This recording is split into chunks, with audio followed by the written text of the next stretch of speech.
Remue-ménage. Remue-ménage.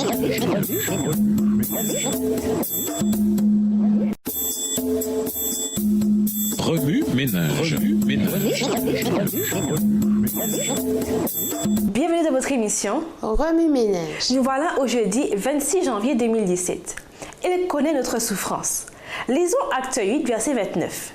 Acte 8, verset 29. L'Esprit dit à Philippe, avance et approche-toi de ce char. Nous sommes tous d'accord pour dire que le Saint-Esprit nous guide au quotidien. Il nous remplit de force, de patience et par-dessus tout, d'amour.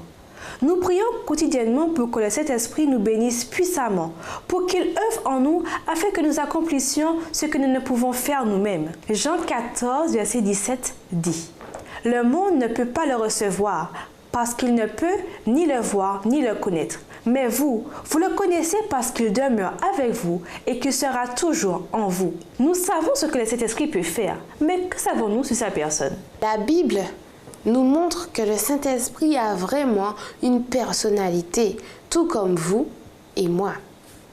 Jésus lui-même déclara que le Saint-Esprit, le conseiller, allait nous enseigner toutes choses et nous rappeler tout ce qu'il avait dit. Le Saint-Esprit connaît donc les enseignements de Jésus et nous les communique à chaque instant. Dans la Bible, plusieurs textes montrent le Saint-Esprit s'adressant aux êtres humains. Acte 8, verset 29, Acte 10, verset 19 et 20.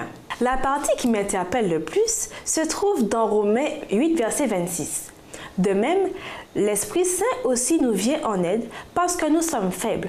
En effet, nous ne savons pas prier comme il faut, mais l'Esprit lui-même prie Dieu en notre faveur avec des supplications qu'aucune parole ne peut exprimer. N'est-il pas incroyable que le Saint-Esprit sonde notre cœur, nous comprend et intercède pour nous?